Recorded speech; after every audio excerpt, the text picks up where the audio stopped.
Capturas la línea es nuestro primer hashtag de la noche. Esta noche tendremos dos hashtags para interactuar. El primero, capturas la línea. Y es que a 2 meses de que se diera el destape por parte de la Comisión Internacional contra la Impunidad en Guatemala, CICIG, y el Ministerio Público de la estructura de defraudación aduanera conocida como La Línea, pues hoy se dieron las capturas de los primeros empresarios que utilizaron los servicios de esa estructura de defraudación aduanera.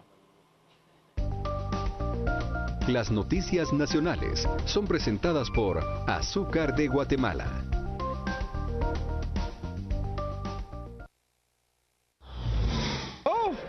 No soy involucrado, somos víctimas, ¿va? Las fuerzas de seguridad capturaron a los primeros empresarios vinculados a la estructura criminal llamada La Línea. Luego de varios allanamientos realizados por el Ministerio Público y la Policía Nacional Civil en distintos puntos de la ciudad y en Izabal, se capturaron a 6 personas. Uno de los detenidos es Hugo Ho, de origen coreano, quien asegura que ellos son víctimas, ya que solo hicieron caso a los tramitadores.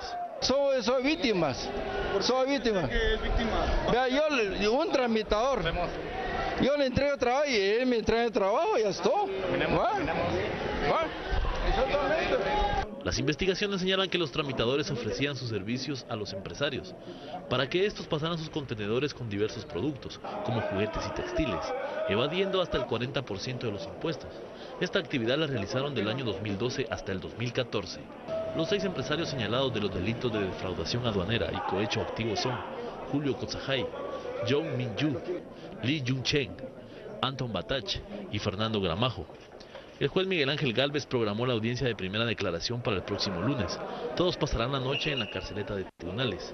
La línea pasaba hasta 50 contenedores de forma ilegal en una semana. Las noticias nacionales fueron presentadas por Azúcar de Guatemala. Capturas la línea es nuestro hashtag de la noche. Le doy la bienvenida, por supuesto, las buenas noches y la palabra al licenciado Philip Edward Chicola. Buenas noches, Juan Carlos, Cristian y a todos los televidentes que nos acompañan en casa. Creo que hoy se viene a confirmar algo que ya se venía rumorando mucho desde que estalla el caso de defraudación de La Línea. Y es que básicamente La Línea es una estructura que le trabajaba particularmente a pequeños comerciantes, importadores particularmente de textiles, de calzado, de electrodomésticos y de algunos productos plásticos importados principalmente de la China, y que básicamente el negocio de estos pequeños comercios era vender por debajo del margen del precio de mercado que se encuentra en el resto de tiendas o de comercios de similar envergadura. Y también desde hace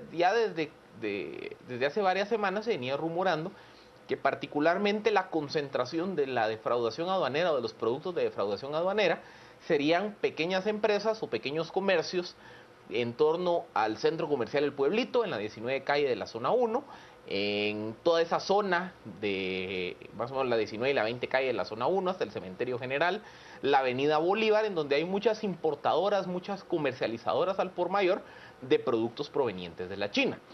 Muchos de estos comercios realmente tienen sus orígenes, y aquí no me dejarán mentir quienes se recuerdan esos años, muchos del surgimiento de todo ese comercio de la avenida Bolívar y de la 19-20 calle data de los años 70 y 80, que es justamente cuando encontramos los primeros antecedentes de La Línea con las estructuras de defraudación aduanera que se gestaron desde el interior del Ministerio de Finanzas con la cofradía. Entonces estamos hablando que son negocios que han venido manejando un modelo de rentabilidad apalancado justamente en el impago de impuestos vía la defraudación aduanera.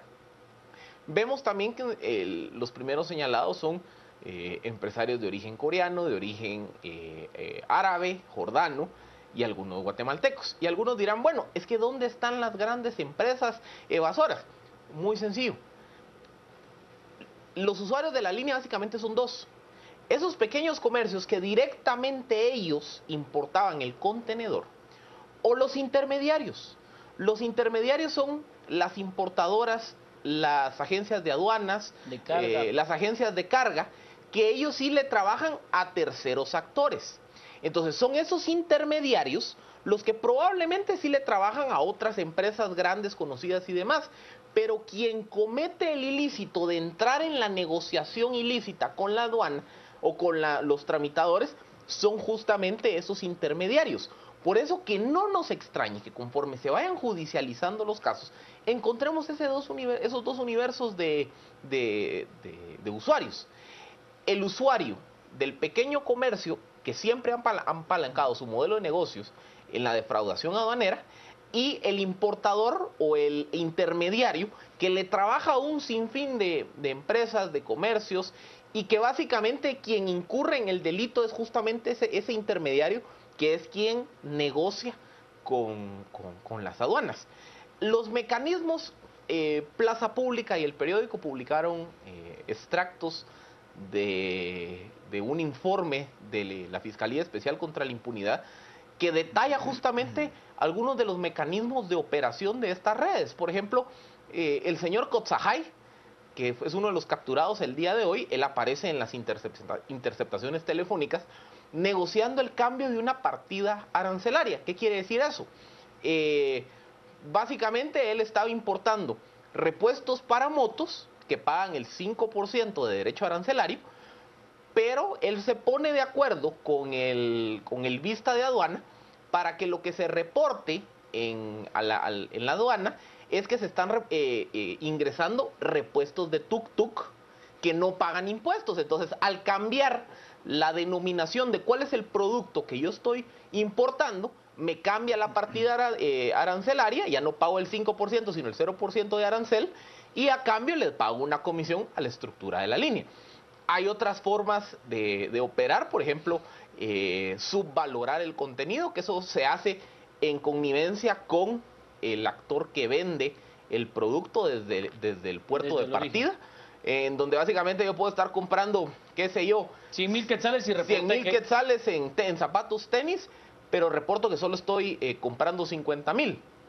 Y entonces la transacción con el vista lo hago, que al momento de que si me tira el semáforo rojo y un vista de aduana tiene que hacer una inspección intrusiva, o sea, abrir el contenedor y ver qué hay, yo le digo, mira, ahí sabemos que no vienen 50,000, sino que vienen 100,000, entonces deja que seguir diciendo que vienen 50,000 y te pago tu comisión.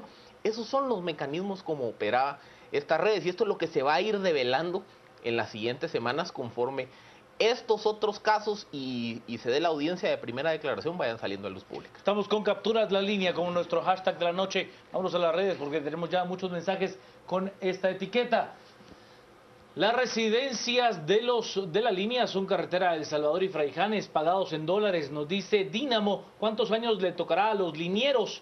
¿Dónde están los grandes empresarios? Pura farsa, nos están engañando con pequeños empresarios. Rubén Orantes, no solo el pueblito, son excedentes de maquila que se quedan acá, es lo que nos dice Edwin. ¿Y qué pasa si era verdad que algún tercero hizo los trámites y algunos por confiar son víctimas? Es lo que nos dice Edwin, que también lo planteaba Philip como una posibilidad, ¿no?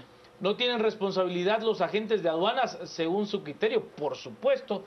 Estas primeras capturas de la línea van a seguir con ese perfil o habrán peces más gordos, nos dice Mario. César Ponce, bueno, felicitaría a la CICIG por eso, pero eso me recuerda que ninguno está en la cárcel y por eso se me pasa, es lo que nos dice César. Pedro, que agarren a los peces gordos. Eduardo, grandes o pequeños, a todos la ley por igual. La gente piensa que grandes nombres estarán, pero serán los representantes legales, creo que es lo que nos trata de decir Eduardo. Y Rubén, en la devolución del crédito fiscal deben de caer exportadores que forman parte del CACIF y trabajadores de la SAT.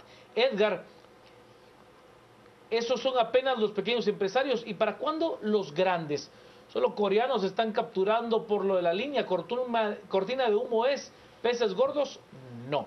Le doy la bienvenida, las buenas noches y la palabra al licenciado Cristian Manolo Castillo. Juan Carlos, Filip, buenas noches. Debo enviar igualmente un gran saludo a Lourdes, que lo pedía personalmente. Igualmente un saludo a todos los que nos acompañan desde este espacio. Yo quisiera iniciar con tres ideas iniciales. La primera, qué rentables son los pequeños negocios esos, ¿ah?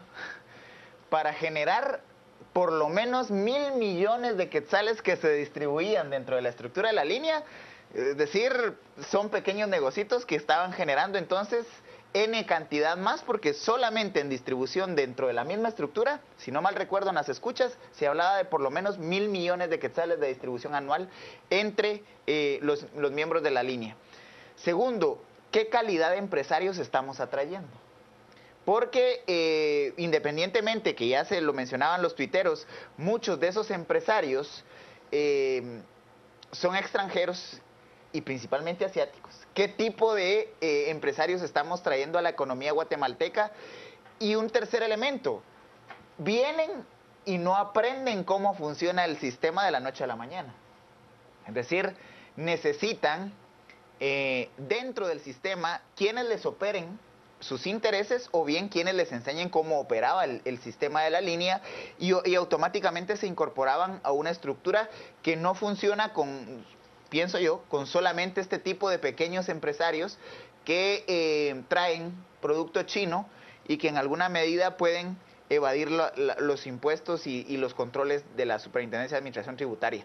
Aquí me parece que 20 años de la SAT nos llevan a este punto en donde la estructura de la línea deja claramente identificado que la defraudación aduanera es un mecanismo no solo de enriquecimiento hacia funcionarios públicos que están vinculados a las aduanas como tal, sino cuántos miles de millones de quetzales ingresaron a la economía guatemalteca y se vendieron los productos dentro de nuestra economía, quién sabe a qué costos, y si fueron insumos, quién sabe qué cantidad de riqueza produjeron esos insumos o productos intermedios o bienes intermedios para producir más riqueza. Al final no lo vamos a poder nunca determinar. Igualmente los niveles de ganancia que eso generó, no solo para estos pequeños empresarios, sino para otros empresarios que en alguna medida pueden haber estado utilizando la estructura de la línea desde los inicios, porque también debo recordar una de las escuchas telefónicas en donde uno de los integrantes de la línea le decía a algún empresario, mire, no se preocupe, sus intereses están seguros conmigo, tengo 18 años de experiencia, o sea, estaba bien afilado, estaba afincado, bien afilado, pero estamos hablando entonces de que esa estructura venía funcionando desde el origen de la SAT, y estos habría que ver, estos pequeños empresarios asiáticos, cuando empiezan a tener transacciones económicas en nuestro país. Lo que pasa es que creo que estamos malentendiendo eso de, a ver, producto traído de la China. De la China usted puede traer desde una lámpara para una motocicleta hasta un iPhone, pesada. O sea, fabricado en la China. ¿Estamos de acuerdo? Vámonos a las redes con Capturas la Línea, que es nuestro hashtag de la noche. Yo creo que Capturas vamos iniciando, pero paciencia. Nos dice Susana de Valdés, víctimas, no todos, muchos así han operado desde siempre, es el sistema. Auri nos dice, pura farsa, exacto, no son los empresarios que esperábamos, los peces gordos no los agarran, qué tristeza. Mejor que todos los contenedores paguen un flat fee y así no hay que darle mordida a ninguna línea. Nos dice, cree que todos los comercios en el pueblito tienen mercancía que ingresó por defraudación aduanera. Habrá gente que cumpla con la ley, seguramente. Guillermo nos dice, los únicos culpables son los intermediarios por hacer esa clase de corrupción. Ana María, la clave está en los intermediarios, así saldrá todo a luz. Nos dice Susana de Valdés, capturas o distractores de reformas de fondo de la SAT, no hay nada. Rubén, no es solo cambio de partida arancelaria, es no revisar lo que sale alertivo rojo y los fly, es lo que dice Rubén. Selvin, solo son los pelos del gato y Monzón sigue de turista. Va muy lento todo esto. Creo que el tema de la lentitud la hemos tratado varias veces, hemos hablado de que lleva sus procesos. Lleva un proceso complicado. Ahora ya entendí por qué en las intermediaciones del pueblito siempre hay parqueadas Land Rover, Porsche, Homer, etcétera. Es lo que nos dice Alejandro. Bueno, rentables, ¿eh? Sí, hoy sí no coincido con Filip. Tiene razón en parte, pero las grandes empresas ni IVA pagan. ¿Qué podemos esperar? Pero lo hacen, por ejemplo, al amparo de la ley de maquilas y de las zonas francas. Pero todas las empresas... No, pero es que mire, lo que pasa es que, a ver. Es que mire, hay diferentes modelos. Mire, pues, no todas las empresas importan. Entonces, por ejemplo, hay diferentes modelos de donde me quito yo el pago de impuestos. Por ejemplo, si yo soy exportador y estoy en el régimen de maquilas y en el régimen de zonas francas, no pago ni ISR ni IVA. Ese es un régimen de promoción de las exportaciones que está en el marco de la legalidad. Otro modelo de defraudación tributaria es lo que se conoce... Quiere decir que ahí en ese régimen exportador de las maquilas hay algunas empresas que no exportan. Lo que pasa es que hay un régimen legal que se constituyó en 1989 para promover el desarrollo de la industria y la exportación, que es el régimen de maquilas y zonas francas. Y lo que dice es, si usted opera en estas maquilas y zonas francas, tiene exención de ISR y de IVA. Entonces, básicamente, usted empresa no paga a lo que exporta. Pero hay algunos que lo que hacen es que simulan la exportación y terminan vendiendo al mercado local. Esa segunda práctica es ilegal.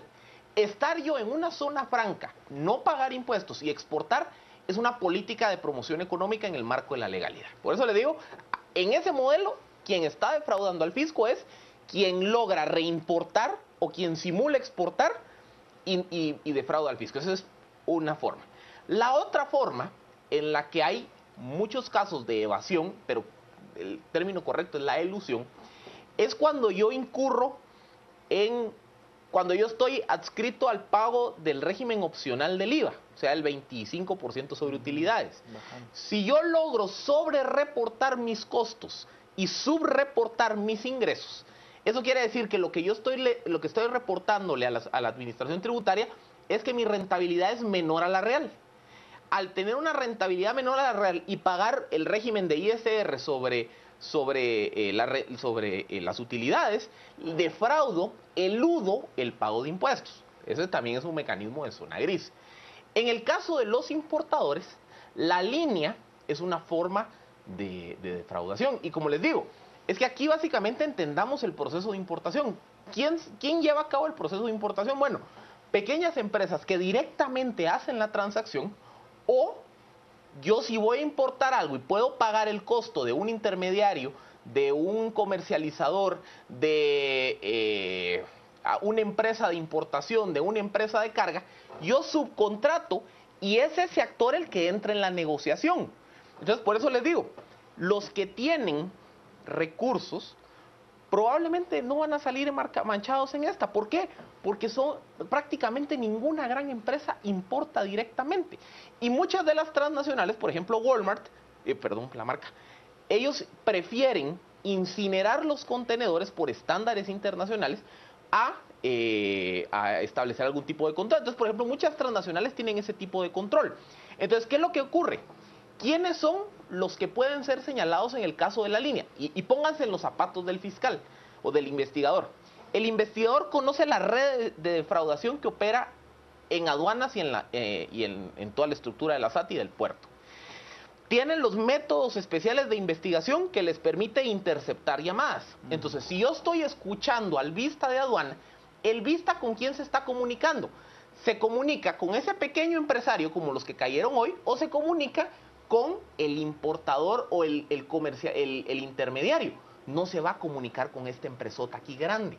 Entonces yo lo que puedo demostrar es la asociación ilícita y la defraudación de los dos que entran en la negociación entre la línea y entre la estructura. Por eso les digo, solo el chiquito que importa directamente o el intermediario, que es el que lleva a cabo el trámite, son los que van a ser señalados. Porque ya resulta muy difícil, por no decir imposible, demostrar que, bueno, Juan Carlos es el vista, Christians es el intermediario y yo soy el empresario que subcontrata a Christians. El fiscal probablemente tiene interceptado a Juan Carlos y va a oír la conversación Juan Carlos Christians.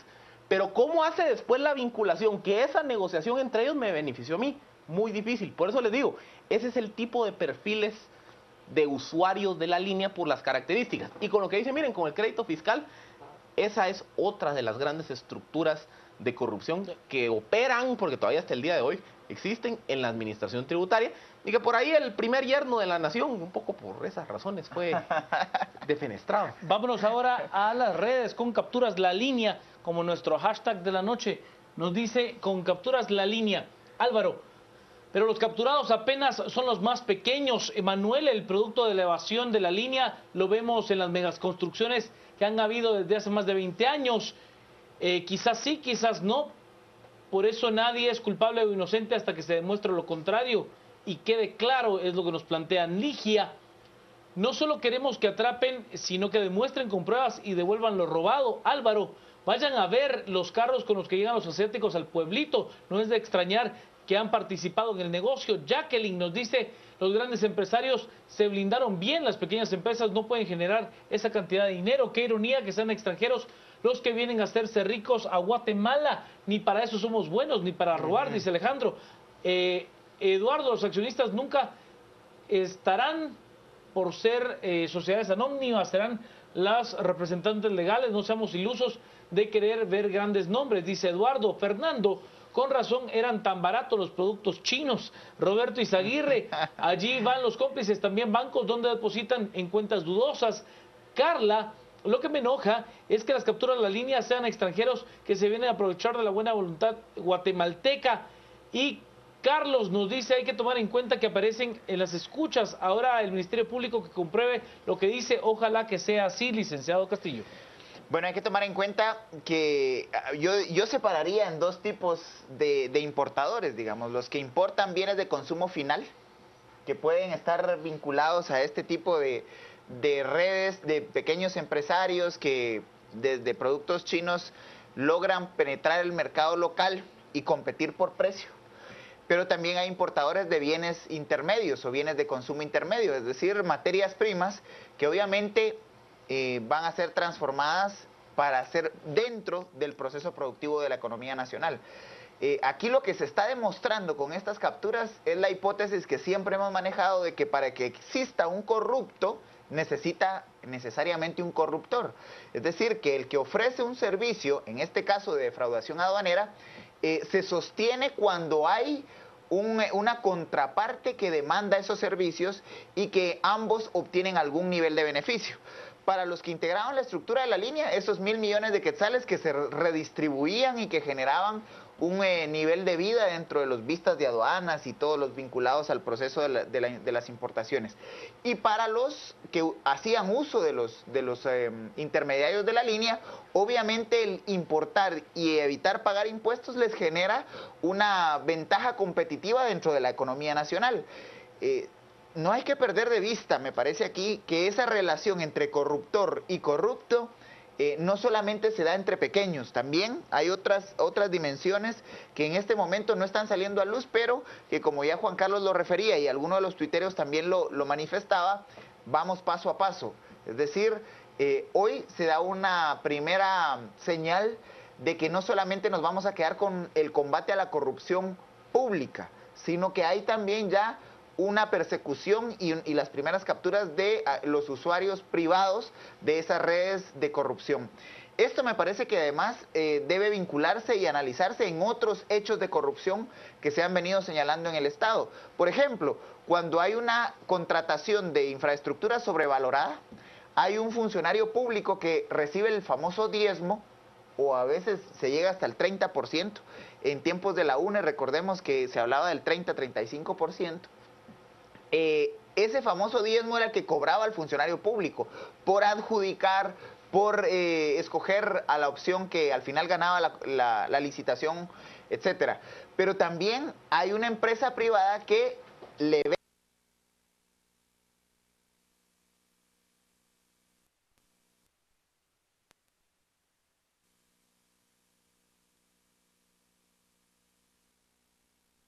que se presta a que hayan dinámicas perversas en las compras, en la adjudicación de obras, en los mecanismos de cobros de aranceles de importación y exportación, etcétera, sino que además hay un elemento de empresa privada que también está vinculado. Vámonos a las redes, con esto cerramos, son las 10:31, ya somos Trending Topic con Capturas la Línea, nos dice Julio.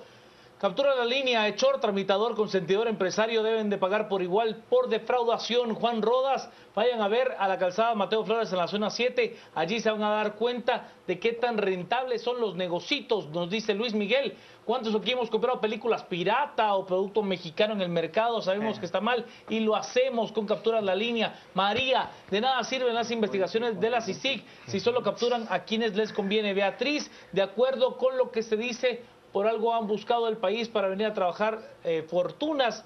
Nos dice qué pasaría si no se les sentencia a estos corruptos con captura de la línea. Y esa pregunta tardará en ser respondida, ya que dejaron escapar a los meros culpables. Son los mensajes que tenemos. Vamos a tener otros mensajes porque vamos a entrar a un segundo tema de discusión y es el proceso Pérez Molina. Hablamos de cómo continuará el proceso de antejuicio en contra del presidente de la República, Otto Fernando Pérez Molina. Proceso Pérez Molina. A partir de ahora es nuestro hashtag de la noche. Proceso Pérez Molina, para que usted comience a interactuar. Al regresar hablamos del tema. Quédese con nosotros a las 10 p.m.